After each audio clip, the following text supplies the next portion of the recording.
ఆధ్యాత్మ రామాయణంలో సుందరాకాండలో 5th సర్గలో 41 శ్లోకాల నుంచి.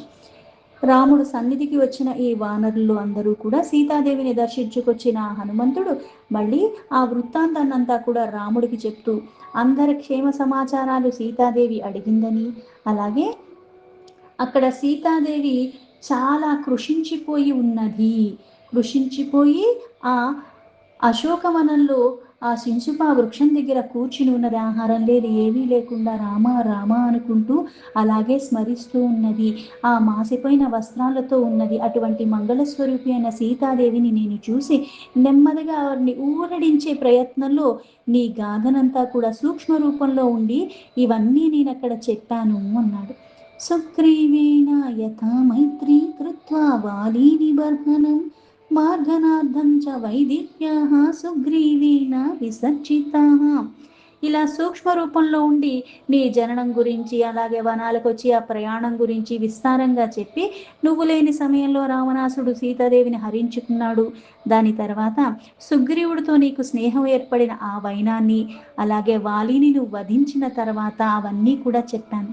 మహాబల మహాసత్వ హరయో జితకాసినః గతాః సర్వత్ర సర్వే వై తత్రేకోః మిహాగతః.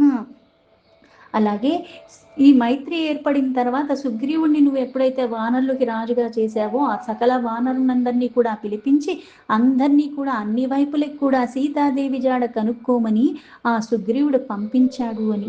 ఈ మహాబలశాలైన యోధులందరూ కూడా అన్ని వైపుగా వెళ్ళారు ఉత్సాహంతో సీతాదేవిని వెతకటానికి. అహం సుగ్రీవ సచీవో దాసోహం రాఘవస్య హి దృష్ట్వా యజ్జానకి భాగ్యత్ ప్రయాసః ఫలితో అధ్యమే. ఇలా అందరూ వెళ్ళిన ఆ క్షమంలో నేను కూడా సుగ్రీవుడు యొక్క మంత్రిని, అలాగే శ్రీరాముడొక్క దాసుని. నేను కూడా భాగ్యవశమున ఇటువైపుగా ఒక్కడినే వచ్చాను. ఇంత కష్టం పడిన దానికి ప్రతిఫలం రూపంలో నాకు ఈరోజు ఫలితం లభించింది, నీ దర్శనం అయ్యింది తల్లి అని. ఇత్యుద్ధీరితమాకర్ణ్య సీతా విస్ఫారితే క్షణ కేన వా కర్ణ పీయూషం శ్రావితం మే శుభాక్షరం.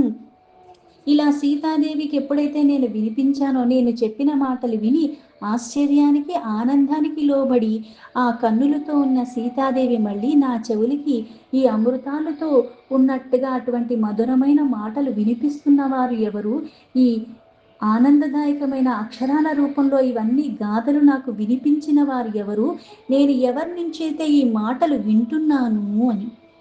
యది సత్యం తథా యాతు మద్దర్శనాపదం తు సహా తతోహం వానరాకారః సూక్ష్మరూపేణ జానకి. నేను వినినది నిజమైనా, ఇదంతా నిజంగా సత్యమే అయితే ఏ వ్యక్తి అయితే నాకు ఇవన్నీ వినిపిస్తున్నాడో నా ముందుకు వచ్చి నా కంటికి కనిపించుగాక అని సీతాదేవి చెప్పింది. అప్పుడు నేను ఆ వానరాకారంతో సూక్ష్మ రూపాన్ని దాల్చి సీతాదేవికి ముందు వచ్చి నిలబడ్డాను. ప్రణమ్య ప్రాంజలిర్భూత్వా దూరాదేవా స్థితః ప్రభో పృష్టోహం సీతయా కస్త్వామిత్యాది బహువిస్తరం.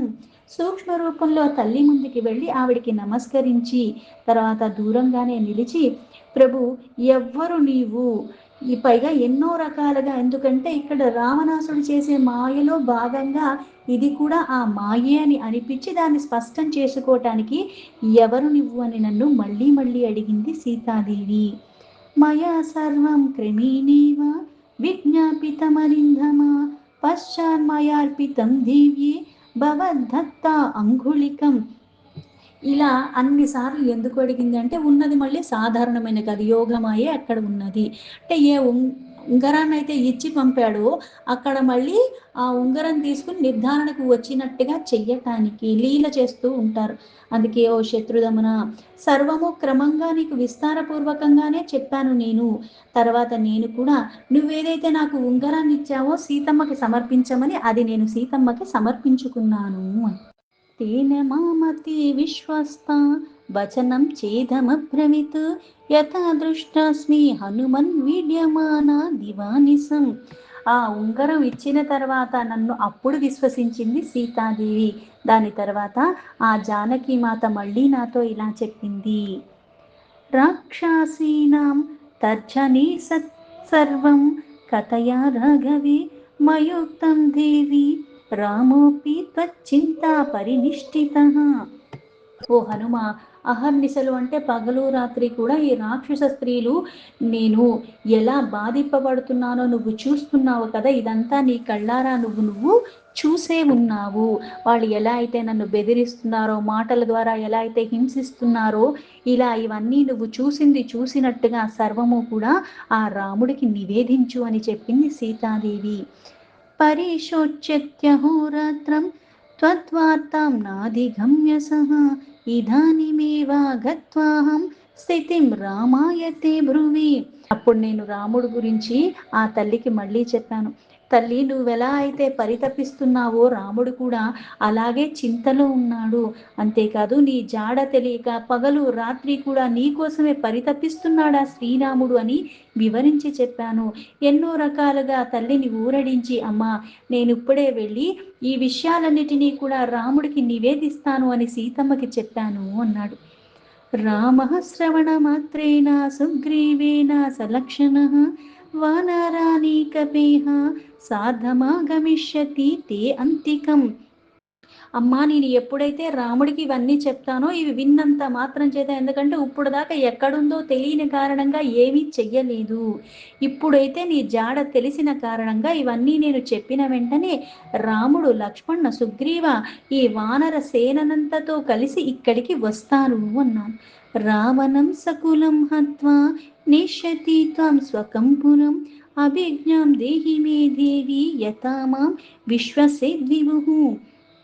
రావణాసుణ్ణి, అతని వంశంలో బంధువర్గం వీళ్ళందరినీ కూడా హతమార్చి నిన్ను తన నగరానికి తీసుకువెళతాడమ్మా రాముడు. నిన్ను ఆ స్వామి విశ్వసించేటట్టుగా మళ్ళీ నువ్వు కూడా ఏదన్నా ఆనవాలు గుర్తుగా నాకు ఇయ్యమ్మా అని నేను సీతాదేవిని అడిగాను అన్నా. ఇత్యుక్త సా శిరోరత్నం చూడపాసే స్థితం ప్రియం దత్వా కాకేన యద్వృత్తం చిత్రకూటా గిరోపురా. నేను ఇలా అడగగా వెంటనే తన కేశపాసల నెత్తిన ఏదైతే చూడామని అన్నది ధరించి ఉంటుందో తల్లి వెంటనే అది తీసి ఆ ఆభూషణాన్ని నాకు తిరిగి ఇచ్చింది, గుర్తుగా ఆనవాలుగా నీకు చెప్పమని. అలాగే ఈ ఆనవాలను ఇవ్వటమే కాకుండా ఒక వృత్తాంతాన్ని కూడా చెప్పింది. ఏదైతే చిత్రకూటం అన్న పర్వతం దగ్గర ఆ దగ్గర జరిగిన కాకాసుర వృత్తాంతం అంతా కూడా చెప్పింది. అంటే ఏదైతే మీ ఇద్దరికి మధ్యనే జరిగిందో ఆ సంభాషణ ఇంకొకరికి తెలిసే అవకాశం లేదు, అందుకని ఆనవాలుగా ఆ గాథను కూడా చెప్పింది సీతాదేవి. తదప్యాహారశ్రు పూర్ణాక్షి కుశలం బ్రూహి రాఘవం లక్ష్మణం బ్రూహి మే కించిద్ గురుక్తం భాషితం పురా. నీరు నింపుకుని ఆమె నేను ఇప్పటికీ జీవించి ఉన్నానని రాముడితో చెప్పు, లక్ష్మణుడు కూడా ఇలానే చెప్పు. తతక్షేమ స్వాజ్ఞా భావేన భాషితం కులనందన తారాయన్మాం యథా రామస్తదా కురు కృపాన్వితాః.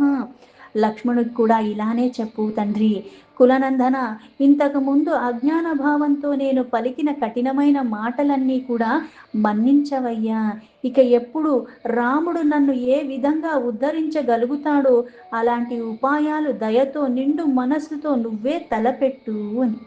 ఇత్యుక్త్వా రుదతి సీత దుఃఖేన మహతావృత మాయాప్యాశ్వాసిత రామః వదత సర్వమేవతి అని ఇలా చెప్పిన తర్వాత సీతాదేవి మహా దుఃఖంలో మునిగిపోయి రోధిస్తూనే ఉన్నది. రామ, నేను కూడా నీ వృత్తాంతమంతా కూడా వివరించి ఆమెను చక్కగా ఓదార్చే వచ్చాను అన్నాడు.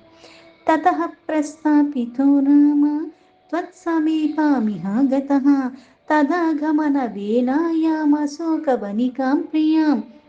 ఆ తర్వాత నీ సమీపానికి రావటానికి అక్కడి నుంచి బయలుదేరాను.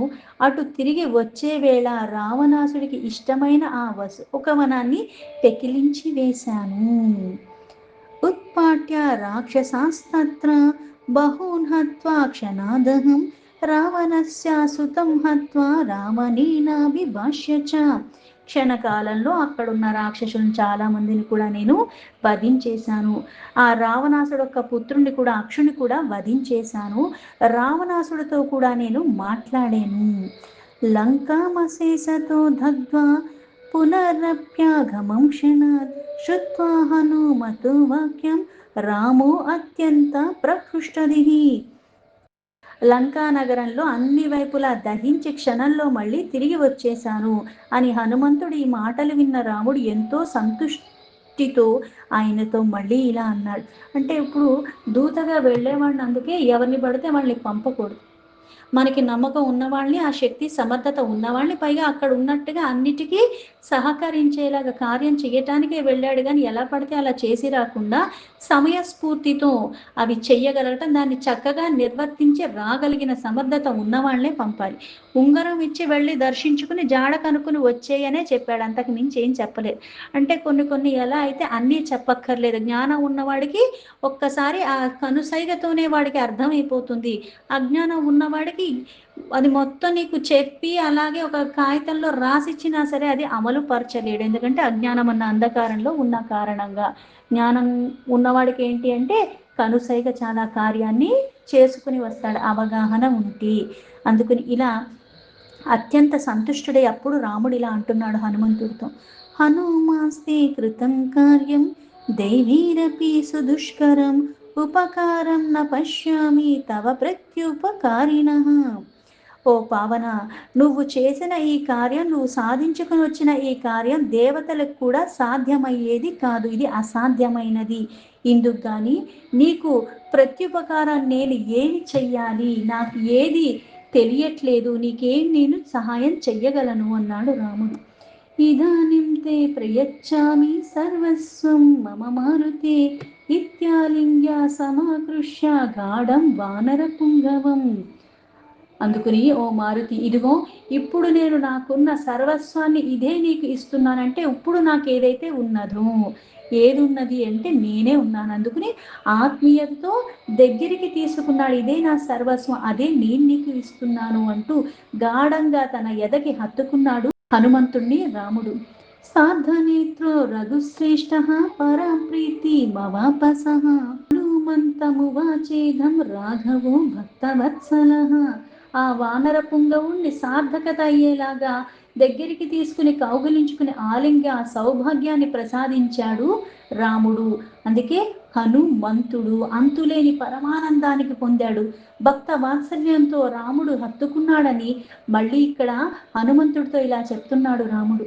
పరీరంభో హిమే లోకే దుర్లభః పరమాత్మనః అతస్త్వం మమ భక్తోసి ప్రియోసి హరిపుంగవ. ఓ పరమాత్ముడైన నా ఆలింగనము ఈ లోకంలో ఎవరికైనా లభించుట అన్నది దుర్లభము. పైగా ఇది నీకు కావాలంటే లభించేది కాదు, పరమాత్మ నీకు ఇచ్చేదైతేనే నీకు లభిస్తుంది. అందుకే ఇటువంటిది ఆలింగనం అన్నది ఈ లోకంలో ఎవ్వరికీ లభించదు, అందుకే ఇది దుర్లభము. అందువలన ఓ వానర శ్రేష్ఠ, నీవు నా భక్తుడివే, పైగా నాకెంతో ప్రియమైన వాడివి, అందుకే నేను నా ఈ ఆలింగనాన్ని నీకు నేను ప్రసాదిస్తున్నాను అన్నాడు. అంటే నిజంగా ఎవరికి లభిస్తుంది ఆలింగనం అంటే, ఈ ఆలింగనం వల్ల ఏమొస్తుంది అంటే సాన్నిధ్యము.